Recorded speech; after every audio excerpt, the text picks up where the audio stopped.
Bismillahirrahmanirrahim. Alhamdulillahirabbil alamin wassalatu wassalamu ala sayyidina Muhammad wa ala alihi washabbihi ajmain. Assalamualaikum warahmatullahi wabarakatuh.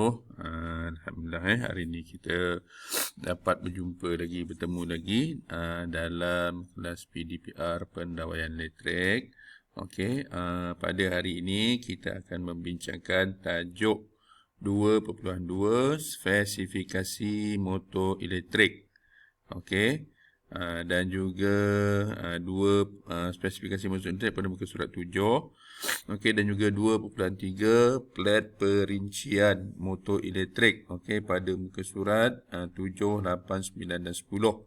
Okey, merujuk kepada kertas penerangan EE3202 2012 C04 P2/4. Okey, baik.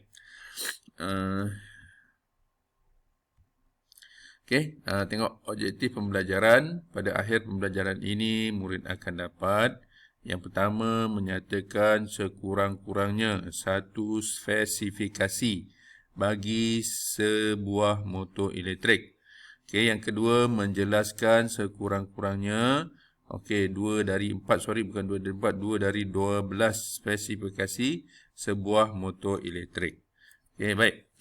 Okey, tengok 2.2 spesifikasi motor elektrik. Okey, dalam menjalankan kerja-kerja berkaitan motor elektrik, adalah penting bagi individu terlibat mengetahui dan boleh mentafsirkan terma-terma yang diberikan berkaitan peralatan tersebut.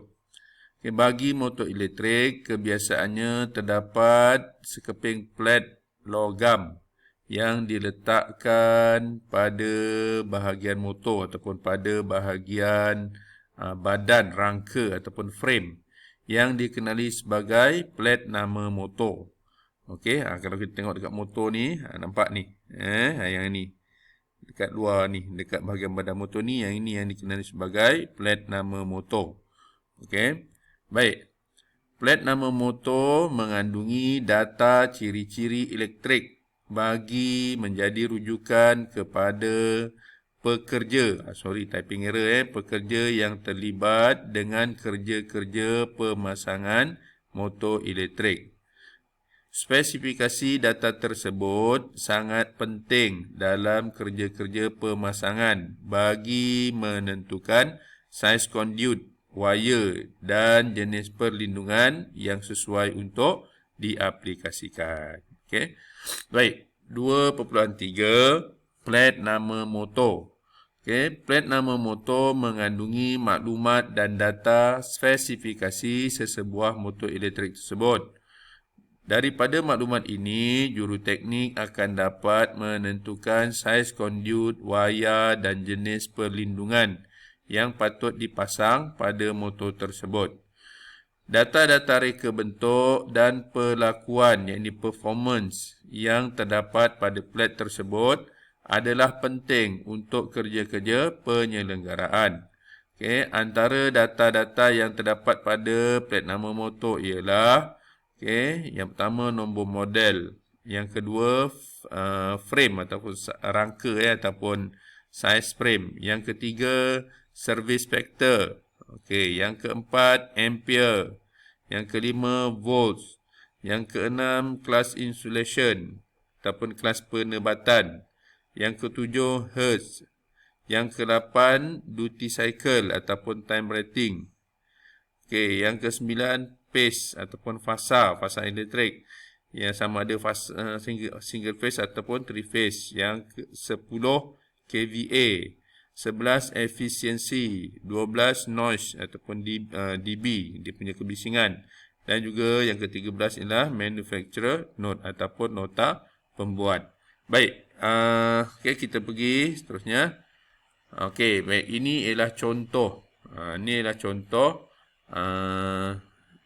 plat motor elektrik yang cikgu dapat dalam internet. Okey. Yang cikgu rasa bersesuaian. Okey. Baik, kita tengok yang pertama. Okey, yang pertama nombor model. Nombor ini adalah pengenalan tambahan pembuat. Kebiasaannya digunakan sebagai rujukan untuk tempahan. Okey, nampak sini ORD number sini. Okey, ini ORD number Ini ialah nombor model kepada yang maknanya rujukan kepada pembuat. Kalau dia nak cari komponen dan sebagainya, kalau ada kerosakan nak cari komponen ataupun nak buat penggantian motor, jadi dia akan rujuk kepada kalau kita beli kepada pembekal ataupun pembuat, dia akan rujuk kepada nombor order ni. Okey, nombor model. Kemudian yang kedua, horsepower, HP ataupun kuasa kuda. Okey, satu kuasa kuda motor tersebut, okey, iaitu kuasa kuda motor tersebut. Okey, 1 horsepower sama dengan 746 watts. Ini biasa kalau kuasa kuda ni selalu kita pakai dalam enjin. Enjin 1 horsepower, 2 horsepower dan sebagainya. Okey, dekat motor pun ada nampak di sini horsepower. 30 horsepower. Baik, yang ketiga, ampere. Ampere ialah nilai arus elektrik yang mengalir di dalam motor. Okey, ini 3 ampere, sini 35. Bermakna sini dia punya nilai arus ialah 35 ampere yang mengalir dalam motor. Yang keempat, RPM ataupun revolution per minute. Ini awak pun tahu ni kan. Dekat dalam motor awak pun ada RPM, meter RPM. Okey, iaitu putaran lengkap rotor dalam masa 1 minit. Okey, iaitu dalam masa 1 minit berapa banyak kali motor tersebut berpusing melakukan putaran lengkap. Okey, tengok sini RPM 1765 bermaksud dalam 1 minit motor tersebut melakukan sebanyak 1765 pusingan. Okey. Kemudian yang kelima, frame. Okey. Frame ialah saiz frame ataupun rangka yang menerangkan ukuran motor. Okey, tengok sini. Ini frame. Okey, 286T. Maksudnya dia punya panjang itu ialah 286 milimeter. Okey. Ini saiz motor dia. Okey, yang kelima, volts. Volts ialah nilai voltan kendalian motor tersebut. Okey, tengok sini. Volts 360. Okey. Satu lagi fasa. Sini fasa. Motor ni bermaksud 3 fasa. Jadi motor 3 fasa biasanya 400 lebih lah dia punya voltan dia. Okey, seterusnya yang keenam ialah hertz. Hertz ialah frekuensi voltan kendalian motor. Okey, ni frekuensi voltan kendalian motor maksudnya ialah voltan tenaga elektrik yang dibekalkan. Tenaga elektrik kita kan bentuk ulang-alik. Okey, dia dalam bentuk gelombang. Macam gelombang tu, macam ombak tu. Jadi berapa dia punya frekuensi dia. Okey, biasanya kalau kita memang dekat Malaysia ni, kalau kita punya frekuensi tu memang frekuensi elektrik kita ialah memang 60 Hz. Okey, kita teruskan lagi. Baik, yang ketujuh. Okey, yang ketujuh ialah service factor, SF. Service factor biasanya antara 1.0 hingga 1.5. Okey, maksudnya apa? Okey, maksudnya service factor bermaksud motor tersebut tidak boleh digunakan melebihi kuasa yang dicatatkan. Jika tidak, ia boleh menyebabkan motor cepat rosak. Okey, maknanya dia punya kekuatan, kekuatan beban dia tu. Okey, contoh macam kat sini. Okey, service factor dia 1.15. Okey, maksudnya kat sini dia punya kekuatan maksimum ialah 100%, dia boleh digunakan 15% lebih, sedikit saja. Lebih 15% lebih sedikit saja. Okey, iaitu sebanyak 15% daripada dia punya kekuatan maksimum dia.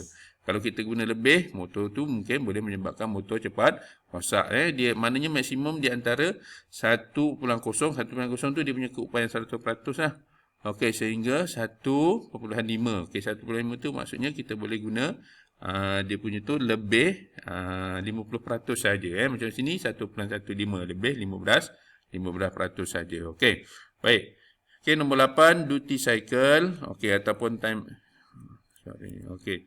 Nombor 8, duty cycle ataupun time rating. Okey. Jangka masa keupayaan motor itu berkendalian dengan selamat. Terdapat 2 jenis, okey, iaitu continuous, motor boleh dikendalikan tanpa henti ataupun tanpa had masa, dan yang kedua short time, motor tersebut ada had masa kendalian. Okey, baik, kita tengok sini duty, yang pasti CONT, continuous, maksudnya motor ini dia boleh terus bergerak aja, dia tidak ada jangka masa had dia. Okey, nombor 9 KVA, kod yang menunjukkan arus permulaan ia digunakan untuk memilih alatan menghidup dan pelindung motor tersebut. Okey, tengok sini KBA kod dia G. Dia ada kod-kod dia. Ini kalau kod G ni maksudnya berapa arus penggunaan dia, apakah perlindungan yang sesuai untuk motor tersebut.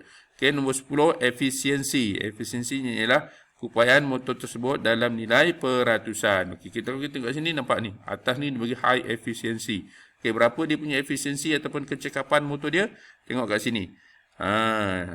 Number efisiensi EFF ni 93. Maksudnya kat sini dia punya kecekapan tu ialah sebanyak 93%. Okey, baik. Okey, seterusnya yang ke-11. Yang ke-11 ialah kelas insulation. Okey, kelas penebat. Kelas penebat ataupun kelas penebat adalah merujuk kepada bahan penebatan yang digunakan dalam lilitan stator. Okey. Jadi itu kita dah belajar dalam stator tu dia dililit dengan wayar, dia wayar kuprum dililit dengan enamel. Enamel tu dia punya lilitan penebat. Jadi apa jenis penebat yang digunakan kat situ? Dia ada bagi kat sini. Kelas-kelas tersebut adalah dia ada kelas-kelas dia. Okey, kita tengok sini. Kelas dan juga suhu maksimum.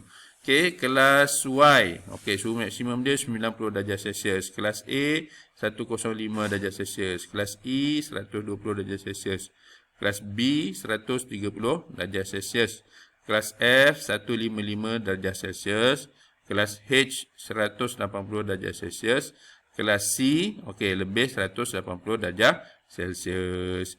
Okey, secara amnya motor tidak patut, ni error tidak patut dikendalikan melebihi suhu maksima kerana ia akan memendekkan jangka hayat motor tersebut. Okey, tengok sini ni ada sini 4 kelas insulation. Okey, kelas F sini kelas F bermaksud kalau kelas F ni motor tersebut dia punya suhu maksimumnya ialah 155 darjah Celsius. Okey.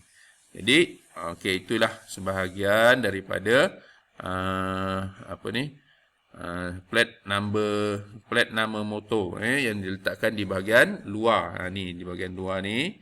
Okey, yang telah kita pelajari. Jadi, alhamdulillah untuk ini cukup setakat ni dulu. Insya-Allah kita akan berjumpa lagi dalam kelas yang akan datang. InsyaAllah sebagai renungan, mari kita lihat sikit renungan.